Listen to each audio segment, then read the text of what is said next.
Hello student, welcome to RREI RR educational institute YouTube চ্যানেলে তোমাদের সকলকে স্বাগত। তোমরা আজকের থাম্বনেল দেখে বুঝে গেছো আজকে কি করাবো, তাই তো? অনেকেই বলছো যে স্যার এই এইচএসের 4 সেমিস্টারের কিছু সাজেশন দেন স্যার, কি করব। মানে বাঙালির শিল্প সংস্কৃতি এই বইটা থেকে দেখো যে তোমাদের কাছে এই বইটা আছে যে বাংলা ভাষা ও সংস্কৃতি, বাংলা ভাষা ও সংস্কৃতি এই বইটার স্যার কিছু সাজেশন দরকার। স্যার কি পড়বো, এতগুলো নোট তো পড়া যাবে না, মানে এত এটা একটা হচ্ছে ভাস টপিক, মানে বিশাল বড় টপিক, ঠিক আছে? এখান থেকে স্যার কি করবো কিছু কিছু বুঝতে পারছি না। সেই জায়গার সেই সমস্যার সমাধানের বা সেই সমস্যা থেকে উত্তরণের পথ একমাত্রই রানা স্যার দিয়ে দেবে তোমাদের, ঠিক আছে? তো আমরা কিভাবে পড়ব, কোন বিষয়গুলো পড়ব, সেটা আমরা দেখব এখন এই ক্লাসে। একেবারে জিরো থেকে হিরো, যারা এই বইটা পড়নি, ঠিক আছে, এই বইটা যারা পড়নি এবং যারা পড়েছো খুব ভালো কথা, যারা পড়নি আরও ভালো কথা, কিন্তু এখন পড়তে হবে, ঠিক আছে? তো আমরা যে বিষয়গুলো পড়ব বা যে বিষয়গুলো পড়লে আমাদের সুবিধা হবে, আর যে বিষয়গুলো পড়লে আমাদের সুবিধা হবে সেই সুবিধার্থে আমরা করব। একমাত্র তোমাদের কথা মাথায় রেখে, তোমাদের কথা মাথায় রেখে আমি বাঙালির চিত্রকলার ইতিহাস, তোমাদের যে 4 সেমিস্টারে যে বিষয়গুলো আছে সেগুলো সুন্দর করে আমি নোট তৈরি করেছি, এবং এই বিষয়গুলো পড়লে এনাফ, এর মধ্যেই তোমাদের প্রশ্ন আসবে। তো আজকের টপিক শুরু করা যাক।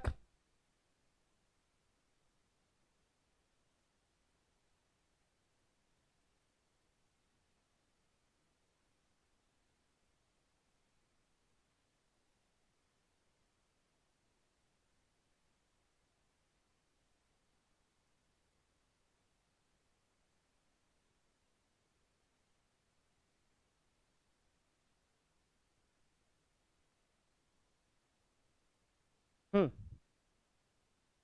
যে আজকে আমরা যে কোন বিষয়গুলো পড়ব বা আমি বলে দেবো তোমাদের, ঠিক আছে? তোমরা দেখতে পাচ্ছ, কোনো সমস্যা হচ্ছে না তো?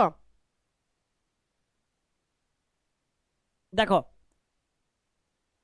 যে বঙ্গদেশের চিত্রকলার ইতিহাস, ভাস্কর রামকিঙ্কর বেইজের অবদান।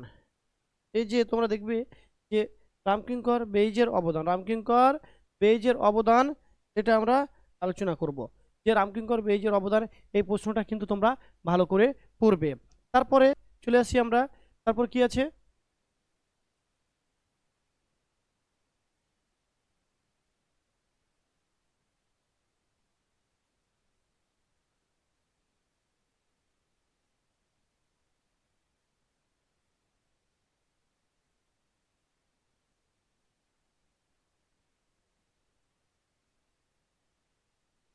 তারপরে আমরা পাবো,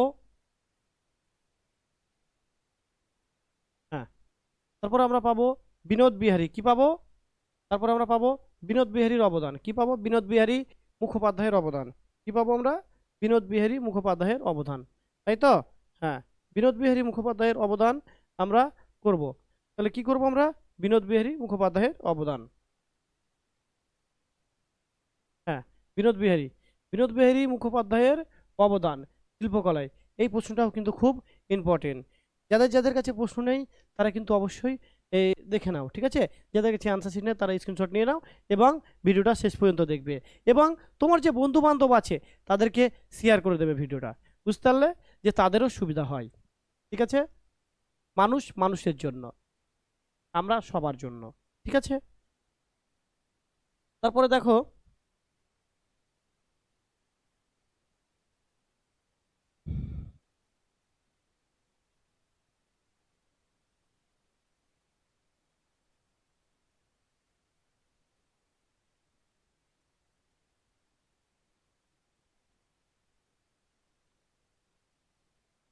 হুম,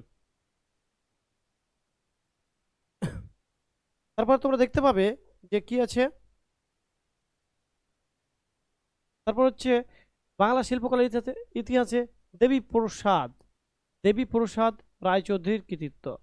দেবী প্রসাদ রায়চৌধুরীর কৃতিত্ব, এটা আমরা দেখতে পাবো। ঠিক আছে। তারপর হচ্ছে জয়নুল আবেদিন। আর কি পাবো? এই জয়নুল আবেদিন সম্পর্কে খুব ইম্পর্টেন্ট প্রশ্ন এটা। তোমাদের চিত্রকলার ইতিহাসে সব থেকে ইম্পর্টেন্ট প্রশ্ন হচ্ছে এই জয়নুল আবেদিন। ঠিক আছে।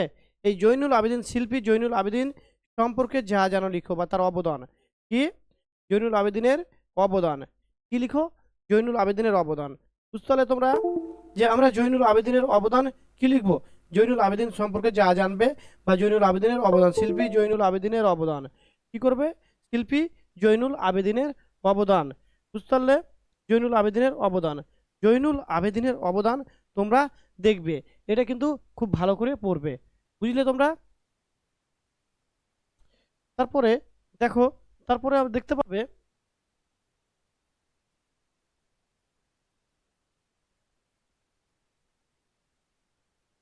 তারপরে প্রশ্নতে দেখতে পাবে তোমরা কি?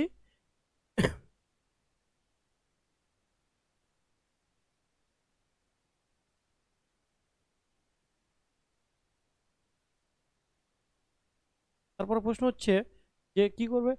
চিন্তামণি করের অবদান কি? চিন্তামণি করের অবদান, চিন্তামণি করের অবদান আলোচনা করো। চিন্তামণি করের অবদান কার? চিন্তামণি করের অবদান আলোচনা করো। তারপরে দেখো, তারপর কি দেখতে পাবে যে তারপরে প্রশ্ন হচ্ছে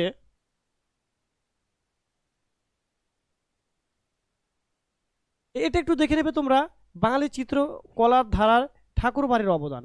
ঠাকুর বাড়ি মানে জোড়াসাঁকো ঠাকুর বাড়ি, রবীন্দ্রনাথ ঠাকুরের বাড়ি যে কি অবদান ছিল বাঙালি চিত্রকলার ইতিহাসে, সেটা কিন্তু তোমরা দেখতে পাবে। তারপরে দেখো খুব সুন্দর করে আছে। তারপর দেখো পট শিল্প বলতে কি বোঝো? কি পট শিল্প বলতে কি বোঝো? এই শিল্প ধারাটির পরিচয় বিবৃতি করো। মানে এই শিল্পধারা সম্পর্কে যা জানো লিখো। কোনটা? পট শিল্প। তারপর দেখো যে তোমাদের এই প্রশ্নটা আমি বারবার দিই তোমাদের অফলাইন ক্লাসে, যে বাঙালি চিত্রকলার ইতিহাসে অবনীন্দ্রনাথ ঠাকুরের অবদান আলোচনা করো। অবনীন্দ্রনাথ ঠাকুরের, এই অবনীন্দ্রনাথ ঠাকুর দেখতে পেলেই তোমরা কিন্তু এটা করবে। তারপরে দেখো তারপরে তোমরা দেখতে পাবে যে কি আছে? গগেন্দ্রনাথ ঠাকুরের অবদান, গগেন্দ্রনাথ ঠাকুরের অবদানও আলোচনা করো। তারপর কি আছে? তারপর তোমরা পাবে যে যামিনী রায়, সব থেকে ইম্পর্টেন্ট এটা। তাহলে কি কি বললাম? অবনীন্দ্রনাথ ঠাকুর, যামিনী রায়, খুব সুন্দর করে নোট করা আছে, তো দেখবে। তারপর হচ্ছে নন্দলাল বসুর অবদান। বাঙালি চিত্রকলার ইতিহাসে নন্দলাল বসুর অবদান আলোচনা করো। বাঙালি চিত্রকলার ইতিহাসে কার অবদান? নন্দলাল বসুর অবদান আলোচনা করো। তারপরে দেখো তোমরা যে অতুল বসুর অবদান আলোচনা করো। বাঙালি চিত্রকলার ইতিহাসে অতুল বসুর অবদান আলোচনা করো। তারপরের প্রশ্ন তোমরা দেখতে পাবে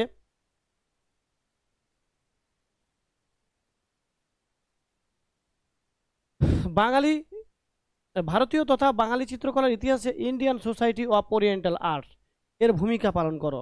তাহলে এর ভূমিকা পালন করো। তাহলে কি বলছে? Indian society, Indian society of oriental arts এর ভূমিকা কি মানে বাঙালি চিত্রকলার ইতিহাসে, সেটাও তোমরা দেখতে পাবে। অবনীন্দ্রনাথ ঠাকুর বললাম, এটা খুব ইম্পর্টেন্ট প্রশ্ন, তোমরা কিন্তু এটা ভালো করে পড়বে। জোড়াসাঁকো ঠাকুর বাড়ির পরিবারে বলেছি, জোড়াসাঁকো ঠাকুর পরিবার বাঙালি চিত্রকলায় জোড়াসাঁকো ঠাকুর পরিবারের অবদান সংক্ষেপে আলোচনা করো। তারপরে প্রশ্ন দেখো তোমরা,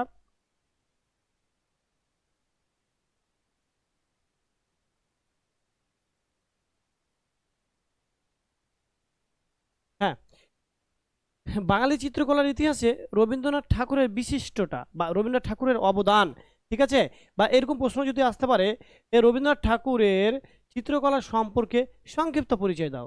কি বললাম? রবীন্দ্রনাথ ঠাকুরের চিত্রকলা সম্পর্কে সংক্ষিপ্ত পরিচয় দাও। তারপরে অথবা দেখিয়ে আসতে পারে বাঙালি চিত্রকলার ইতিহাসে রবীন্দ্রনাথ ঠাকুরের অবদান আলোচনা করো, এটাও পড়তে পড়তে পারো। তারপর কি বললাম? যে বাঙালি চিত্রশিল্পী বিনোদ বিহারী মুখোপাধ্যায়ের অবদান সম্পর্কে আলোচনা করো।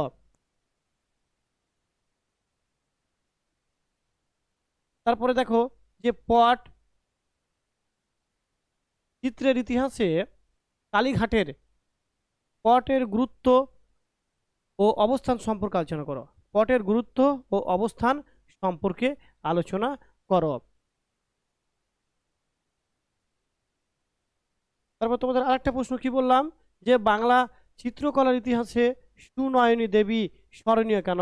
বাংলা চিত্রকলার ইতিহাসে সুনয়নী দেবী স্মরণীয় কেন, বা বাংলা চিত্রকলার ইতিহাসে সুনয়নী দেবী এর অবদান আলোচনা করো।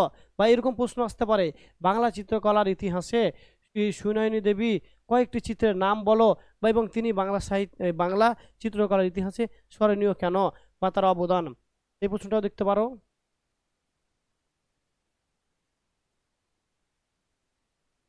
তো যে যে প্রশ্নগুলো বললাম সেই প্রশ্নগুলো তোমরা অবশ্যই একবার করে দেখো এবং ভালো করে পড়াশোনা করো, যেহেতু পরীক্ষাকে আর বেশি দিন নেই। তো রানা স্যার এবং আর আর এডুকেশনাল ইনস্টিটিউট সব সময় ছাত্রছাত্রীদের পাশে আছে এবং ছাত্রছাত্রীদের কথা মাথায় রেখে তাদের যে সমস্যা না হয়, ছাত্রছাত্রীদের সমস্যা না হয় এবং সেই সমস্যা থেকে কিভাবে উত্তরণ হবে বা সেই সমস্যার সমাধানের পথ কিন্তু আর আর ইআই খুঁজে বের করে। ঠিক আছে, তো তোমরা সকলেই মন দিয়ে পড়াশোনা করো, ভালো থেকো, সুস্থ থেকো।